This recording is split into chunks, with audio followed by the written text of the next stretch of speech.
Ubisoft has really stepped in it now, attempting to attack gamers with a piece in the New York Times. They have connected themselves with Sweet Baby Inc. That is right. We have now detected Sweet Baby Inc. at Ubisoft and with Assassin's Creed Shadows. Obviously, Kim Belair, the founder of Sweet Baby Inc., or the CEO of Sweet Baby Inc. as well, was a former Ubisoft employee. But now we have another direct connection with Ubisoft and Sweet Baby Inc., specifically with Assassin's Creed Shadows. Before we get to this, I'd like to ask you, please hit that subscribe button, hit that bell for notifications so you don't miss any of our future videos here at the Trent Report. If you recall, I covered this earlier this week. Ubisoft ran to the New York Times to push an outrageous hit piece against gamers. And one of the people that they used to do this was a so-called Japanese consultant named Kazumo Hashimoto. And I said this was straight out of the playbook of Rings of Power, that this person was unlikely to be an actual Japanese consultant, and he was more likely to be an activist. And that is indeed the case. In fact, he was a former Sweet Baby Inc. employee. He is a former Sweet Baby Inc. employee. So just to kind of give you some context here, in the most recent hit piece run by the New York Times, that appears to have been done in collaboration with Ubisoft, the outlet's Zachary Small cited a so-called Japanese consultant and translator who claimed that criticism of the game was being done by individuals in the West using translators, and that the Japanese people were not upset with how the game not only features Yasuke as a protagonist, but that he's depicted as a samurai. This is what Hashimoto told the New York Times. It was people in the West who were upset with seeing Yasuke as a samurai. Small added that Hashimoto explained to him that many of the negative online comments written in Japanese appear to have been roughly translated from English. So they were clearly trying to spin this narrative that it wasn't the Japanese people who were upset with Yasuke and Assassin's Creed Shadows. It was just Westerners pretending to be Japanese were the ones who were upset. This narrative was absolutely outrageous on its face, because just 2 paragraphs before he cited Hashimoto, Small was literally wrote this, that Ubisoft, quote, attempted to assuage concerns about the game's authenticity, apologizing in a lengthy statement for promotional materials that it said had bothered some Japanese audiences. So if it was just Westerners pretending to be Japanese, why in the world would Ubisoft issue an apology, or a so-called apology, to Japanese gamers? Makes absolutely no sense. Even before that, though, Small also wrote this: the inclusion of Yasuke was the primary complaint, but observers also pointed to the presence of Chinese architecture and period inappropriate flags.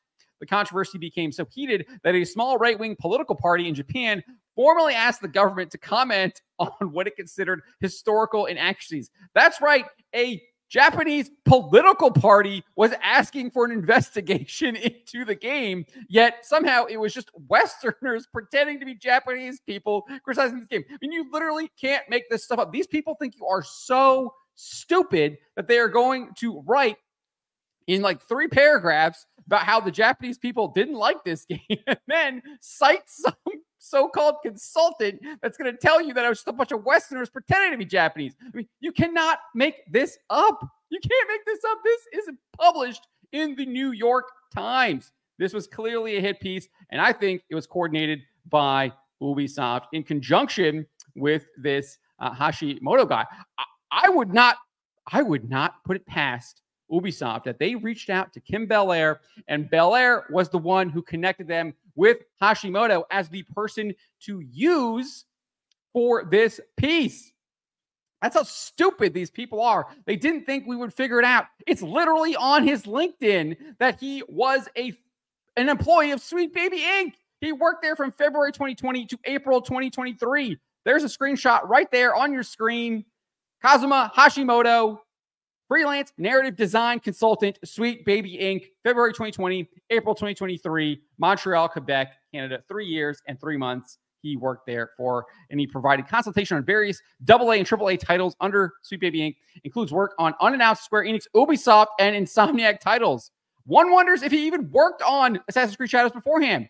Maybe they already were connected with him, so they didn't even need to go through Sweet Baby Inc. to get him. They already had him because they had been working with him on this game. I think that there are a lot of dots now that are adding up that this game is indeed influenced by Sweet Baby Inc. And Sweet Baby Inc. likely worked on Assassin's Creed Shadows. But not only is Hashimoto a former employee of Sweet Baby Inc., he's an actual activist journalist whose articles are featured at Polygon, Silicon Era, Them, and multiple outlets owned by Gamers Group. If you're unfamiliar with Gamers Group, they are the ones who own the Mary Sue. So I think that just tells you all you need to know about them. But Mark Curran, aka Grum, shared one article Hashimoto wrote on Medium where he criticized Animal Crossing New Horizons by acknowledging Japan's history of colonial rule. I guess he locked down his account on X. But he wrote this: "Hi, I wrote about Animal Crossing New Horizons and why acknowledging Japan's history of colonial rule is important to the discussion. Obviously, it doesn't cover everything, but feel free to read."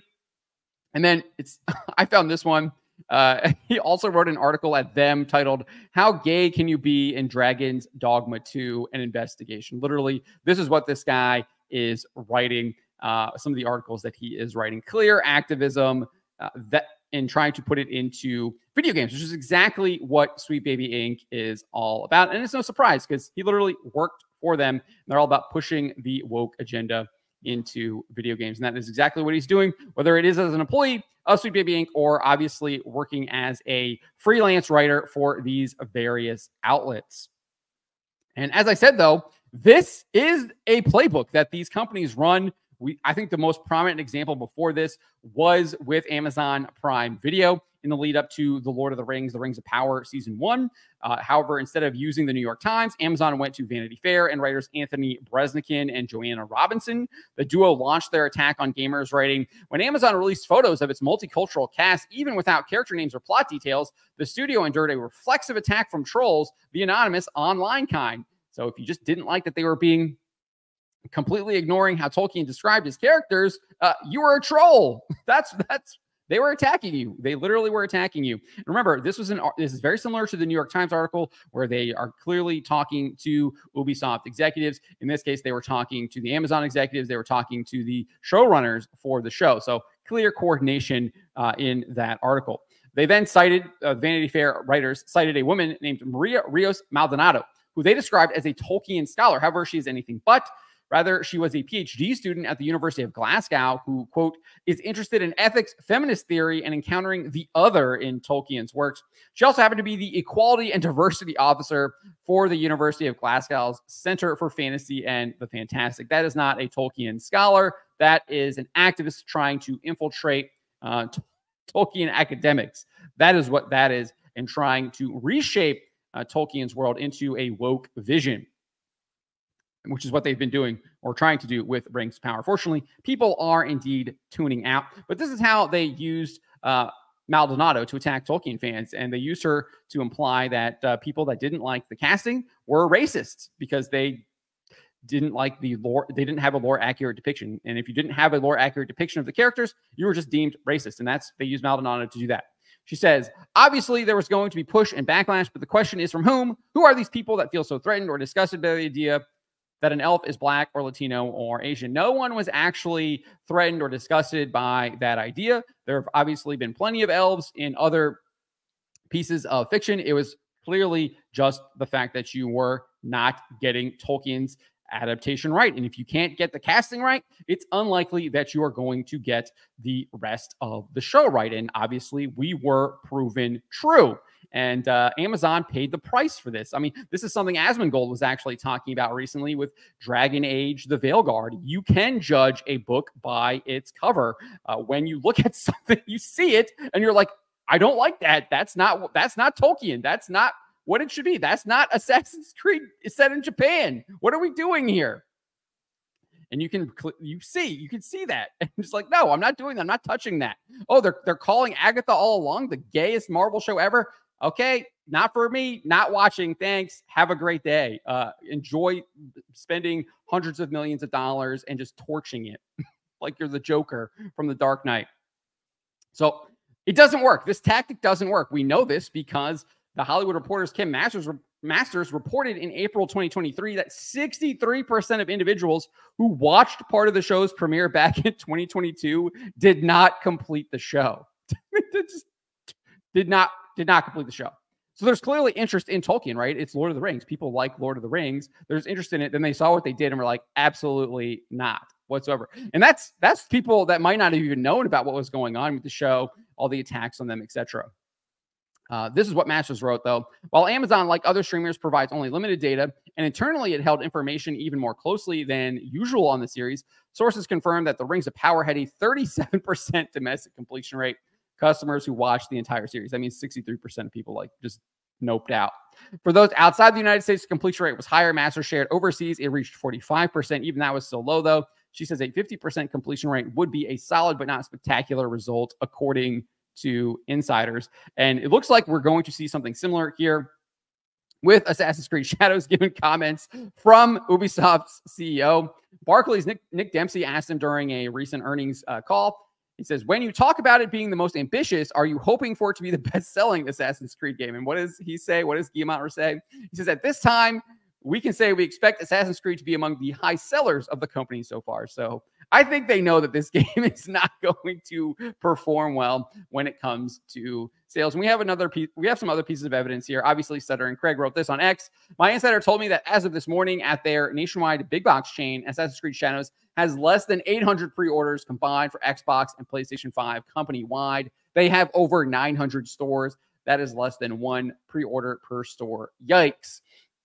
And then for all those who saying like, physical pre-orders, no one's doing that anymore. Well, we can look at the PlayStation Store and see that it is not doing well there either. The Ultimate Edition of the game, which costs $130, is 16th behind New World Eternum, Dragon Age the Veilguard, Silent Hill 2, Mortal Kombat 1, Chaos Reigns, the Chaos Reigns expansion, and Dragon Ball Sparking Zero. The base game is even further down the list in the 21st place behind Disney Epic Mickey Rebrushed, Throne and Liberty, and Sonic X Shadow Generations. The Gold Edition sits on the second page in 30th place. So you can see that here. I took this screenshot earlier this morning. You can see Assassin's Creed is down here in the third row and fourth row. And then you have to go to the second page to even find the Gold Edition of the game. So I don't think that this tactic is going to work. It has not worked in the past. Them trying to copy the Rings of Power to try and save this game is not going to work. In fact, I think this is going to backfire because now we have confirmation that they are indeed connected with Sweet Baby Inc. And we know this through this New York Times piece. They cited this consultant who literally worked for Sweet Baby Inc. and on his LinkedIn noted that he worked on an unnamed project for Ubisoft, which highly likely is this game. So I think that Ubisoft has now and Assassin's Creed Shadows have Sweet Baby Inc. detected all over it. But let me know what you guys make of this. Let me know in the comments below. Remember to always be charitable, especially to each other, but to always speak the truth.